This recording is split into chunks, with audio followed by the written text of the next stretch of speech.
வணக்கம் online chef நேயர்களே. இன்றைக்கி நம்ம சேனலில் காளான் பஜ்ஜி எப்படி செய்கிறதுன்னு செஞ்சு காமிக்க போகிறேன். வீடியோக்குள்ளே போகிறதுக்கு முன்னாடி நம்ம சேனலை சப்ஸ்கிரைப் பண்ணாதவங்க சப்ஸ்கிரைப் பண்ணிக்கோங்க. கூடவே இருக்கிற பெல் ஐக்கானையும் ப்ரெஸ் பண்ணிக்கோங்க. வாங்க வீடியோக்குள்ளே போகலாம். ஒரு மிக்சிங் பவுல் எடுத்துக்கோங்க. அதில் அரை டீஸ்பூன் மஞ்சத்தூள் எடுத்துக்கோங்க.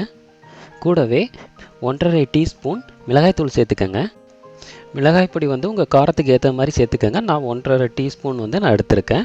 இது கூட 1.5 டீஸ்பூன் மல்லிப்பொடி சேர்த்துக்கோங்க. மல்லி பொடியாக சேர்க்குறத விட மல்லி சீடை நீங்கள் இடித்து போட்டு மிக்ஸ் பண்ணிங்க அப்படின்னா அது டேஸ்ட்டே கொஞ்சம் டிஃப்ரெண்ட்டாக இருக்கும். இது கூட அரை டீஸ்பூன் கரம் மசாலா சேர்த்துக்கோங்க. கரம் மசாலா நிறையா போட்டுற வேணாம், அப்புறம் ரொம்ப கசப்பாக இருக்கும். 2 டேபிள் ஸ்பூன் கடலை மாவு சேர்த்துக்கோங்க. இது கூட 1 டேபிள் ஸ்பூன் அரிசி மாவு சேர்த்துக்கோங்க. அரை டேபிள் ஸ்பூன் சோள மாவு சேர்த்துக்கோங்க. கூடவே 1 டேபிள் ஸ்பூன் இஞ்சி பூண்டு விழுது சேர்த்துக்கோங்க. இது கூட பொடியாக நறுக்கி வச்சுருந்த கருவேப்பிலை சேர்த்துக்கங்க.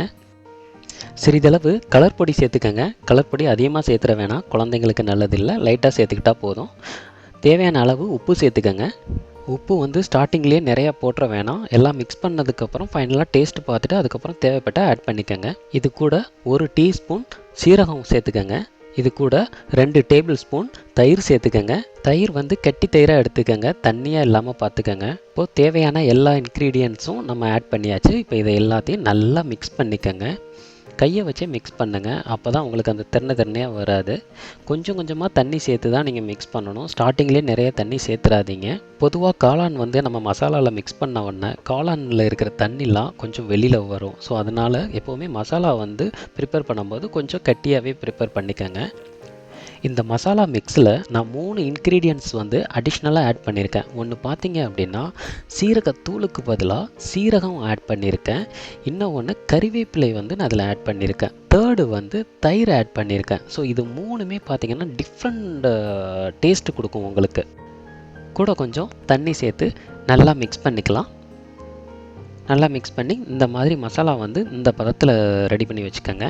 ஃப்ரெஷ்ஷான 250 கிராம் காளான் நான் எடுத்திருக்கேன். ஸோ இந்த காளானை இந்த மாதிரி நீல வாக்கில் கட் பண்ணிக்கோங்க. பார்க்குறதுக்கு அழகாகவும் இருக்கும், எடுத்து சாப்பிடும்போது ஈஸியாகவும் இருக்கும். காளான் எப்போவுமே நீங்கள் ஃப்ரெஷ்ஷாக வாங்கி சமைச்சு சாப்பிட்டிங்கன்னா அதோட டேஸ்ட்டே வேறு லெவலில் இருக்கும். இன்னொன்று, ஒரு சிலர் என்ன பண்ணுவாங்கன்னா காளானை வாங்கிட்டு வருவாங்க, கொஞ்சம் குக் பண்ணிவிட்டு மிச்சத்தை அப்படியே ஃப்ரிட்ஜில் வச்சுட்டு ஒரு 2 டேஸ் கழித்து யூஸ் பண்ணலான்னு நினைப்பாங்க. காளான் கருப்பாயிடும். அது கெட்டுப்போன பொருள் மாதிரி தான். கடையில் கருப்பாக இருந்தால் நம்ம வாங்குவோமா? வாங்க மாட்டோம்ல. அப்போ நம்ம வீட்டில் மட்டும் ஏன் அந்த மாதிரி வச்சு நம்ம சாப்பிடணும்? நம்ம கட் பண்ணி வச்சுருந்த காளானை இப்போ அந்த மசாலாவில் சேர்த்துக்கலாம். சேர்த்து நல்லா மிக்ஸ் பண்ணிக்கோங்க. அந்த மசாலா எல்லாம் அந்த காளானில் நல்லா பிடிக்கிற அளவுக்கு நல்லா மிக்ஸ் பண்ணிக்கோங்க. இந்த மசாலா ரெடி பண்ணும்போது அரிசி மாவும் கூடவே சோள மாவும் இதில் சேர்த்துருந்தோம். ஒரு சிலருக்கு ஏன் அரிசி மாவும் சோள மாவும் இதில் நம்ம சேர்க்குறோம் அப்படின்னு ஒரு கொஸ்டின் தோணலாம். அரிசி மாவு சேர்க்குறதுனால நல்ல கிறிஸ்பியாக இருக்கும். அதே மாதிரி நம்ம சோள மாவு சேர்க்குறதுனால அந்த மசாலா எல்லாம் அந்த காளானில் நல்லா பிடிச்சு நிற்கும். ஒரு சிலர் சோள மாவுக்கு பதிலாக மைதா மாவு கூட சேர்ப்பாங்க. மைதா மாவு ரொம்ப சேர்க்க வேண்டாம். ஒரு கடாய் எடுத்துக்கோங்க. அந்த கடாயில் தேவையான அளவு எண்ணெய் ஊற்றிக்கோங்க. ஸ்டவ்வை மீடியம் ஃப்ளேம்லேயே வச்சுக்கோங்க. எண்ணெய் நல்லா சூடானதும் ஃபஸ்ட்டு என்ன பண்ணுங்கள், நம்ம மிக்ஸ் பண்ணி வச்சுருந்தோம்ல காளான், அதில் ஒரு பீஸ் எடுத்து போட்டு ஃப்ரை பண்ணி பாருங்கள். ஃப்ரை ஆனதும் அதை டேஸ்ட் பண்ணி பாருங்கள், உப்பு காரம் எல்லாம் கரெக்டாக இருக்கா என்னன்ட்டு.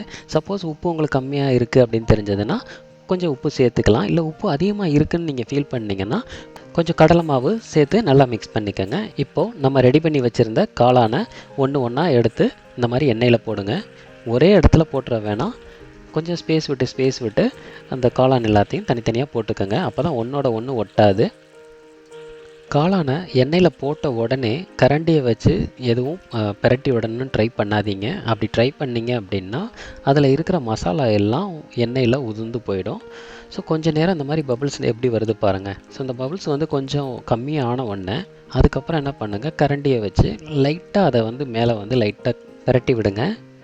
அப்போ தான் அந்த காளான் ஒன்றோட ஒன்று ஒட்டி இருந்தாலும் தனித்தனியாக வந்துடும். நல்லா பாருங்கள், இப்போ அதில் இருந்த பபிள்ஸ் எல்லாம் கம்மியாயிடுச்சு. இந்த மாதிரி நல்லா கோல்டன் ப்ரௌன் கலரில் நல்லா ஃப்ரை ஆகி வரணும். ஸ்டவ்வை வந்து மீடியம் ஃப்ளேம்லேயே வச்சு இதை ஃப்ரை பண்ணுங்கள். தப்பி தவறி ஹை ஃப்ளேமில் வச்சிடாதீங்க. வெளியில் இருக்கிற மசாலா எல்லாம் சீக்கிரமாக கருகிடும். உள்ளுக்குள்ளே காளான் வந்து வெந்திருக்காது. லைட்டாக இடையில காளானை பிரட்டி விட்டுக்கங்க. அப்போ தான் நல்லா ஃப்ரை ஆகும். இவ்வளவு தாங்க நம்மளோட சுட சுட சுவையான ருசியான காளான் பஜ்ஜி இப்போ ரெடி ஆயிடுச்சு. நீங்களும் இந்த ஸ்நாக்ஸை வீட்டில் ட்ரை பண்ணிவிட்டு உங்களோட கமெண்ட்ஸை வீடியோவுக்கு கீழே பதிவு பண்ணுங்கள். மறக்காமல் ஆன்லைன் செஃப் சேனலை சப்ஸ்கிரைப் பண்ணுங்கள். மீண்டும் இதே மாதிரியான வித்தியாசமான வீடியோவில் உங்களை சந்திக்கும் வரை உங்களிடமிருந்து விடைபெறுவது உங்கள் ஆன்லைன் செஃப். நன்றி, வணக்கம்.